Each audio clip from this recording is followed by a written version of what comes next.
პატარა ბავშვები რო ყავს არ არის ხა მარტივი. ცოტას დასრულები რო იყო, ხას დასულს დაელაპარაკები და რაღაცებს აუხსნი გააგებინებ და შეიძლება ახსნაც არ დაჭიდეს თუ თვალყურს ადნებს რა ხდება, მაგრამ პატარა ბავშვს ხა 7 წლის ბავშვს აუხსნა გეოპოლიტიკური ვითარება როგორია ჩვენ რეგიონში და რატო ხდება რაღაცები ცოტა რთულია. ყველაზე რთული შვილებისთვის იმის ახსნა იყო, რატომ ვეღარ ნახავენ მამას. პატარა კოსტასთვის რთული ასახსნელია. წულუკიანიც, ივანიშვილიც, პოლიტიკური პატიმრობაც და მიტაცებულ სახელმწიფოში ადამიანების გასაჩუმებლად ციხეში ჩასმაც. დღეს დილით მძიმე ამბავი ქონა კოსტას ველაპარაკე და რაღაცები აუხსენ ბავშვს და ნატა ელაპარაკა განაჩენებს და დღეს დილით კოსტასთან მომიწია ახსნა რაღაცების, მაგრამ გვიან შეატყობინეთ ბავშვებს, ხო? ხო, ნუ რაღაცნაირად გავწელე რომ მაინც და მაინც ახლა წინასწარ კიდე რამდენიმე დღით ადრე არის ნერვიულად და რა იყო, აი როგორ აუხსნით, რა მოუყევით? უთხარი რომ რაღაც დღების შეიძლება არ ვიყო მეთქი რა ცოტა ხანი თქო და კითხა რატო მეთხარ რავი შეიძლება დამიჭირონ მეთქი. არაფერი ცოტა ხანი იტირონ, მე მეკითხა რატომ უნდა გიჭირონო.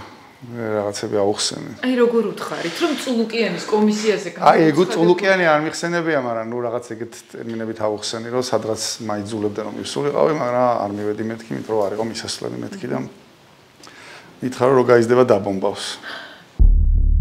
7 წლის კოსტა წლების შემდეგ გაიგებს, რომ მამისთვის მთავარი პრინციპები აღმოჩნდა. თქვა და არ მივიდა იქ, სადაც ოლიგარქის პარტიის არალეგიტიმური კომისია იკრიბება. თქვა და არ შევიდა უკანონო გარიგებაში იმ პოლიტიკურ ძალასთან, რომელმაც გირაოს გადახდა უკანონო დააკისრა. ამ დროს ზურაბ ჯაფარიძე უკვე ზუსტად იცოდა, რომ თავისუფლება სრულდებოდა. მე მგონი საყვირალი და საჩხუბარი იმ ხალხზე არის, ვინც ხა ციხეშია. ხმამ 7 ქონდა, მაგრამ თვალებში ჩანდა ის დაძაბულობა, რომელსაც ალბათ ვერც დამალავ, როცა იცი, რომ მალე გისოსებში უნდა გამოგამწყვდიონ უკანონოდ და თვეების განმავლობაში. ვერ ნახავს შვილებს, მოხუც დედას, რომელსაც ლოგინიდან ადგომა უჭირს და ცხოვრების მთავარ მეგზურს. მე არ მეტყობა ზოგადად ნერვიულობა არასდროს. დიდი ხანია, ბევრი წლებია ეგ. არა კი რავი ბავშვებზე ნერვიულობ, დედაჩემზე ნერვიულობ. დედაჩემი არის აქ ცხოვრობს სხვათა შორის. ლოგინად არის პრაქტიკულად ჩავარდნი ძალიან ძიმეთ არის და ძიმეთადაც მაგაზე მეკითხება. კი, ნუ დავშტობ რაც ცოტა ხანი ავიქნებინეთ. კაგებული ქონა ტელევიზორი. თქვენ და გამშვიდობთ თუ თქვენ მოგიწიეთ მისი დამშვიდობა? არა, იცი რა ისეთ ასაკშია უკვე რომ რაღაც ჩემზეც ნერვიულობს და თავის თავზეც ნერვიულობს, იმაზეც ნერვიულობს მე რა დამემართება და პირის იმაზეც ნერვიულობს რომ მე რო არ ვიქნები თვითონ რამე არ დაემართოს და რაღაც. ოლიგარქიული მმართველობის წესებია ასეთი. ადამიანებს ციხეში არაფრის გამოუშვებენ. ასე უფრო მშვიდად გრძნობს თავს ის ერთი კაცი, ვინც მთელი სახელმწიფო მიიტაცა. ვიდრე ციხეში წავიდოდა, საკუთარ თავზე მეტად იმ ადამიანებზე ფიქრებოდა, რომლებიც თავისუფლებაზე მის გარეშე რჩებოდნენ. პირველი ოჯახი იყო. ნატასთან მქონდა რაღაცები მოსაგვარებელი, გადასაბარებელი, რაღაცები გადავაბარე, დაუტოვე ტელეფონის ნომრები, ისიც არ ქონდა. რა საკითხზე შეიძლება თხოვოს დახმარება. ოჯახის გარდა განსაკუთრებულ პასუხისმგებლობას გრძნობდა იმ ახალგაზრდა თაობაზე, ვისთან ერთადაც ბევრი ბრძოლა გამოიარა და ვინც ყველაზე მეტად ეიმედება. უნდა ეფიქრა არა მხოლოდ ადამიანებზე, არამედ ოფისზეც, რომლის ქირის ფულიც გადასახდელი იქნება მაშინაც, როცა ზურა პატიმრობაში იქნება. ოფისის ამბები მქონდა ასევე რაღაცები მოსაგვარებელი, ეგენი მოვაგვარე, რომ რაღაცა შემდეგ ერთი თვე მაინც იარსებოს ერთი საგვაქ ოფისია, ის ოფისი არსებობდეს და რაცა არსებობ უნდა სამგზავრო ფული მაინც ქონდეთ. მესამე ღამეა ზურა ჯაფარიძეს, გარე სამყაროს, ციხის კედლები და მავთულხლართები აშორებს. უკანონო პატიმრობის საათებს ოპოზიციონერი პოლიტიკოსი სამარტოო საკანში ატარებს. მიტაცებული სახელმწიფოს მმართველი ფიქრობს, რომ ადამიანების ციხეში ჩასმით მათ გააჩუმებს, სხვებს კი დააშინებს. არა და ამ ქვეყანაში რეჟიმის წინააღმდეგ მებრძოლებმა უკვე დიდი ხანია იციან, რომ ციხის გზა ერთხელ მაინც უნდა გაიარონ. ისე შემთხვევაში მარტივი არ არის. არავინ თქვას ეს მარტივი ამბავია. ეხლა ეგ განცდას უმქონდა რომ ოდესღაც დადებოდა რაღაცა მომენტი. დარწმუნებული მაგაზე ყოველას ვფიქრე ეხლა უკვე. თუმცა კი რაღაც რეჟიმს ეხლა უპირისპირდება სადღაც რაღაც მომენტში მაგაზე ნაფიქრი აქვს. ბატონ ზურა, ისე მარტო გირჩევნიათ რომ იყოთ? ალბათ მაინც მარტო რაღაცა წავიკითხო, რაღაც ისუზე. რაღაცებზე ვიფიქრებ. ფიქრი მიყვარს შემედავიშ და ჩემთვის რაღაცებზე ვიფიქრო. პარასკევს პირველი დილა რომ გათენდება ციხეში. რა გაგახსენდება? გამახსენდება რაღაცები, რისი მოგვარებაც ჩაჯდომამდე დამავიწყდა. ალბათ იქნება გამარტყავს თავში, აუ ის რაღაცა ისა რომ დამავიწყდა ნატასთვის მეთქვა რომ რაღაცა. ირთები ჩაალაგეთ? არც ვიცი რა უნდა ჩავალაგო ასე დღეს ვეცდები დავარკვიო. რა არის ნივთი, რომელსაც წაიღებდი უკრება რომ მოგცე? ტელეფონს. ინტერნეტი ხო? კი. და რაღაცა რა მუსიკას მაინც მოვუსმენ. ხარდაჭერა ზურა ჯაფარიძეს არასდროს აკლდა, მაგრამ ის რაც დაკავების დღეს საქალაქო სასამართლოში ხდებოდა, ყველა მოლოდინს გადააჭარბა. ცოტა ნერვიულია. აი. ჯერ არ აინტერესებდათ ყველა დეტალი. მაგალითად, რა წიგნები მიაქვს ციხეში? ერთი ნავალნის პატრიოტი, რომელიც დაწყებული მქონდა. 3-5 დევს სავსე წასაკითხებში. ჯაფარ, შეცდომაც რო დაიწყო წერა. ციგნის ხელით. ეხლა ისე თუ დაიწყე მოგცე, ბიჭო, ისე არ მოიქცე რომ ამ დღეს მთელი პერიმეტრი პოლიციის ალყაში იყო. ციხეზე ფიქრისთვის დრო ფიზიკურად არ ჰქონდა. ყურადღება უნდა მიექცია სასამართლოს ეზოს გარეთ მდგომებისთვისაც. იმ ხალხისთვის, ვინც სასამართლოს შიდა ტერიტორიაზე არ შემოუშვეს, რადგან რეჟიმს პანიკურად ეშინოდა. კაი. ასეთი რამ სასამართლოს არ ახსოვს. მანდატურები ეზოს ჭიშკართან იდგნენ და 3 საათით ადრე იცოდნენ, რამდენი კაცი დაეტეოდა ჯაფარიძის პროცესზე. შემოუშვით რა. 2 ადამიანზე ვქ ლაპარაკი, ერთი აგერ არის გოგა. მაშინ სხვა გამოვიდეს. ვის სხვა დარბაზი რა შუაშია დერეფანში მინდა ვინ აკძალა დგომა კაცო. ჩემი თანაშემწეა. სასამართლოში არ უშვებდნენ არც ბრალდებული პოლიტიკოსის მეუღლეს. ჩემი ცოლი შემოუშვი.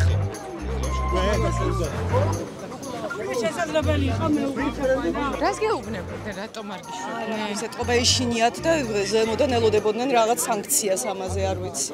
ალბათ საბოლოო ჯამში შიშის გამოხატულებაა ეს მობილიზაცია მხოლოდ ძალების არ ვიცი რას ელოდნენ, მაგრამ აქამდე მე არ მახსოვს რომ ეზოში არ შემოეშვათ ხალხი, შენობაზე აღარ მაქვს ლაპარაკი. ტაქსით მოვედი სპეციალურად, იმიტომ რომ აქ მანქანას ვერ დავაყენებ. არა, მანქანას დავაყენებ ახლოს არ მოხდა. უთხარი რომ ცოლი ვარ და ვიცეს არაო? და არაო? ჯერ არაფერი არ თქვეს, ჯერ არ ამოდიან მოხვედრიოთ რაღაცები. მე ხალხმა დარბაზის სავსეაო, ხო? ხო, დარბაზის სავსეა. ამის შემდეგ უკვე ზურა ჯაფარიძეს თავი ფესტივალზე ეგონა. თავი მგონია ბიენალეზე. ესე გადამედი. კარგად გამოვედი. ვიდრე პროცესი დაიწყებოდა, ციხის ამბებში გარკვეულებმა საკუთარი გამოცდილებაც გაუზიარეს. შეხებას ხოთან არ მექნება? სამართლოში იქნება სხვას არ განახილოთ. აი და შენ რო გამოყავდეთ იქნება მოძრაობას გააჩერებენ, ორივე არ შეხვდეს ისე გამიყვანეთ. მაგრამ ადვოკატთან შეხვედრის მომენტში გეკნება. ზურა თავისუფლების ბოლო საათებში. ზურა ჯაფარიძე იდგა იქ, სადაც ბოლო თვეების განმავლობაში უწყვეტად. რუსთაველის გამზირზე. თავის ადგილას. შეეხებით ამ კაცს და ისეთ ძალასთან გეკნევათ, ვერ ისაკ. ჩვენთან გეკნებათ ახლა.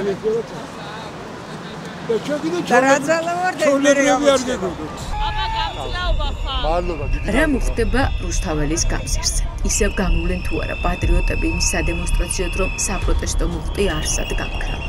ეს იქნება ის, რაზეც ციხეში იფიქრებს. წლების მერე რო კითხონ დღევანდელი დღე როგორი იყო, როგორ გაიხსენებდი ამ დღეს? ეხა გუწევთ ერთადერთი სამაკრო, განცდამაკრო შეიძლება ცოტა ხნით ეს ბოლო დღე იყოს, როცა რუსთაველზე ვარ გამოსული აქ და რაღაცა ამით ვკაიფობ რა.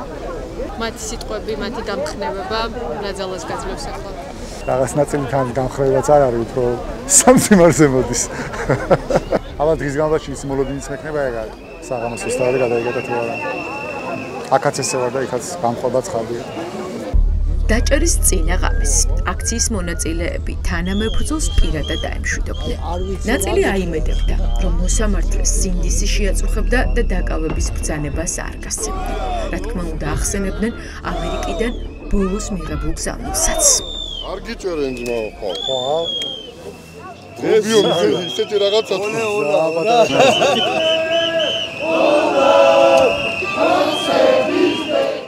ვინც ზუსტად იცოდა, რომ სანქცირებული მოსამართლე შვანგირაძე რეჟიმის მძევლების სიას ხუთშაბათ დღეს კიდევ ერთით გაზრდიდა, ის ცდილობდა პირდაპირ ივანიშვილისთვის მიემართა. მაგისთვისვე უკეთესი არის, რომ დროზე თავი დაგვანოს. მართლა მაგისთვისვე უკეთესია, მისი შვილებისთვის არის უკეთესი და მისი შვილებისთვის არის უკეთესი. თავი დაგვანოს. ვაცადოს რა. კაი ქვეყანა უნდა გამოვიდეთ და გამოვართ. დედას მაგასაც დაადე. ბრალი, რის გამოც ზურაბ ჯაფარიძე ციხეში ჩასვეს, იმდენად აბსურდულია, რომ თავადაც ვერ იჯერებდა, როცა ეგრეთ წოდებული პარლამენტიდან დაურეკეს და წულუკიანის კომისიაზე სალაპარაკოდ გამოიძახეს. რადგან მაშინ, როცა ნაციონალური მოძრაობა ხელისუფლებაში იყო, ზურაბ ჯაფარიძე საერთაშორისო ორგანიზაციაში მუშაობდა. არ ყოფილა თანამდებობაზე და არ ყოფილა პარტიის წევრი. ძირითადად მუშაობდი Deep State-ზე მაშინ. მართლა. ანუ გაეროში მუშაობდი, უთოში მუშაობდი და USAID-ის პროექტებში მუშაობდი დაწყებული 99 წლიდან თითქმის სულ 1 წლიანი შუალედი მქონდა, როცა კერძო სექტორში ვიყავი, დანარჩენი სულ მაგ სტრუქტურებში მუშაობდი. ასე დამიბარეს ოფიციალური ის იყო, რომ აინტერესებდათ კომისიას აინტერესებს თქვენი აზრი 2004-2012 წლების განმავლობაში საქართველოში რაღაც არსებული ადამიანის უფლების მდგომარეობასთან დაკავშირებით რაღაცებით. რაღაც ეგ შინაარსიო, რაც შეიძლება შეძდაგიბარო, ნებისმიერს დაიბარებ ნებისმიერ თემაზე. თქვენი აზრი გვაინტერესებს როგორ იყო განვითარებული მანქანათმშენებლობა, მოდი და მოყავით, რა მოხდა დაგიჭირა. არ არსებული დანაშაულის გამო ადამიანების ციხეში გაშვებით ქართულმა ოცნებამ საკუთარ თავსაც კი აჯობა. პოლიტიკური პატიმრები ოცნებისთვის უცხო არ არის, მაგრამ ჯაფარიძის შემთხვევა კიდევ უფრო სხვა. ეს ამბავი დღეს მაგალითი უნდა იყოს იმ ხალხისთვის, ვინც ჩუმად არის, რადგან ფიქრობს, რომ მათ არ შეეხებიან. მოსახლეობას როგორც ჩანს ავიწყდება, რომ მიტაცებული სახელმწიფოს მმართველებისთვის ადამიანების ციხეში გაშვება მხოლოდ განწყობაზეა დამოკიდებული. მოუნდა და დააჭერინა და გაასამართლებინა კიდეც. ის ხალხი, ვინც დღეს კიდევ ჩუმად არის და იმედი აქვს, რომ გამოძრება, ეგ ხალხი იქნება პირველი, ვისაც მიადგებიან, როცა ჭყალებში დაცვის ზღუდე მოირღვევა, რომელიც ახლა არსებობს. დაცვის ზღუდე არის დღეს ის ადამიანები, რომლებიც ამ რეჟიმს ებრძვიან. მაგ ადამიანების განვითარების შემდეგ 100%-იანი გარანტია შემიძლია მივცე, რომ მიადგებიან მათ, ვინც დღეს არის უბრალოდ გაჩუმებული და გონია, რომ მაგითი გამოძრება. თუ გინდა ახლოდან შეიგრძნო, როგორ ქვეყანაში ვცხოვრობთ, ერთხელ მაინც უნდა დაესწრო სასამართლო პროცესებს. ვითხრა დაჭერამდე ზურაბ ჯაფარიძემ. ყველას ხდომა ერთ დიდ აბსურდის თეატრს გავს, როცა პირველივე წამებიდან იცი ფინალი. თუ პროკურორი ამბობს, ესე იგი იგივეს ფიქრობს მოსამართლეც. სასამართლოში სიარული ჩემთვის არის თვალებს ჩახედვა საბოლოო ჯამში ამ სისტემის ბოროტებისთვის, როგორ თქვა ქართულად. და მან იყრის თავს საბოლოო ჯამში ყველაფერი. ანუ მიდიხარ და იქ აწყდები უკიდურეს ბოროტებას. უყურებ თვალებში და მაგითო დავდივარ სინამდვილეში სხვა პროცესებზეც, რომ ყოველ სულ ტონუსში ვიყო. სულ ვიცოდე რა ქვეყანაში ცხოვრობ. მოსამართლე შვანგირაძისგან ზურაბ ჯაფარიძეს სხვა მოლოდინი არც ჰქონდა. მანტია რამდენიმე თვის წინ ჩააცვეს და უკვე მოასწრო სანქცირებული მოსამართლეების სიაში შესულიყო. ჩემი მოსამართლე არის დასანქცირებული. უკვე ძალიან რთულია დაუსანქცირებელი მოსამართლესთან მოხვედრა. რაც ნიშნავს, რომ კლანის წევრია, რაც ნიშნავს, რომ გადაწყვეტებას მიიღეს პოლიტიკურად, რაც ნიშნავს, რომ მაგაზე დიდი აზრი არ აქვს, იქ ასე ლაპარაკებ და რას გააკეთებ. რეჟიმის სამიზნე ზურაბ ჯაფარიძე იმ დღიდან გახდა, როცა ივანიშვილის პარტიამ ნახა, რომ არასტანდარტული, გულწრფელი, პირდაპირი გამოსვლებით ცნობილი პოლიტიკოსი განსაკუთრებით პოპულარული ახალგაზრდებში იყო. მას სამთავრობო პროპაგანდა ხან ქვეყნის გადატრიალებას აბრალებდა და ხან ახალგაზრდების გარყვნას. ხვდებოდნენ ქუჩაში, უსწორდებოდნენ ფიზიკურად, მისი სისხლიანი ბანერებით თბილისი იყო აჭრელებული. ამ ამბებმა დარტყმა მიაყენა მის ოჯახსაც. როგორც თვეების წინ დაწერა, მამა მასზე ნერვიულობას გადაყვა. ძიმე ავადმყოფ 80 წლის დედას კი ოცნების მხარდამჭერები ურეკავდნენ და შვილის გამოაგინებდნენ. სურას პოლიტიკური საქმიანობის გამო დაისაჯა მისი მეუღლეც, რომელიც საგარეო საქმეთა სამინისტროდან სწორედ ქმრის გამო გამოუშვეს. ახლა იმ კომენტარს ვაკითხებთ, რომელსაც ბოლო დღეებია ხშირად იხსენებენ მისი გულშემატკივრები. ხო, რა წამართო მაგაზე არ მიყოს ლაპარაკის სიმართლე კომენტარით არ იყო დასაწერი უბრალოდ იმ დღეს რაღაცა სასამართლოდან ვიყავი მოსული თუ რაღაცა ნერვები არ მქონდა მაგის და მაინც წესრიგში რაღაც გაგზავნებული ვიყავი და ამომასხა და მაგიტო დავწერე თორე ზოგადად არ მიყოს ეგეთ რაღაცებს ლაპარაკი. ეხლა მით უმეტეს ხახციხეში ის და რამდენი წელი მოკრებად კაცმა არ იცის და საუბარი იმაზე ხმე რა ზიანი მომადგა არასწორი მგონია ზოგადად.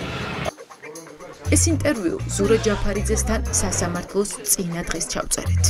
ამ დღეს იყო ბევრი ინტერვიუ. მოვიდა ეს გერჩი, ეს გარყვნილი ნარკომან, ამის ადგილი არის იქ, სადაც ხოცო ბრძანდება თავისი ფეხუნიებით. ხო, გერჩი тоже мне. სალამ. იყო ბევრი შეხვედრა, ბევრი ფოტო, ბევრი მხარდამჭერი პოსტი სოციალურ ქსელში. ვაიმე დედა შევჩენკო იყო მთელი ჩემი ფიდი. ემოციური მისთვის ის წერილებიც იყო, რომელიც სინდისის პატიმრების ოჯახის წევრებისგან მიიღო და წერილები, რომელიც დაჭერილ მეგობრებს ეხებოდა.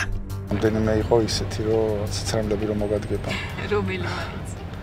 ჭიას იყო ძალიან კაი სტატუსი, ცოტნეს იყო ძალიან კაი სტატუსი. ტორესასაც იყო კაი სტატუსი. ჩელეზე ცრემლები არ მომადგენ, იმიტომ რომ მაგ ისტორიას სულ მიყვებოდა და სულ ვიხეოდი სიცილით. ამ დღეს მიხვდა, რომ ტყუილად არ უცხოვრია. სასიამოვნო არის იმ გაგებით, რომ იაზრებ, რომ რაღაც მთლიან წლების განმავლობაში რაღაცები რაც კი ლაპარაკია, რაც გიკეთებია, რაღაც ადამიანებს შეეხოთ, ანუ ის კი არა რომ უბრალოდ ვიღაცამ რაღაცა მოისმინა შენგან. რაღაცნაირად შეეხოთ და ეგ სიამოვნებს მაგას ვერ დაიქცევ.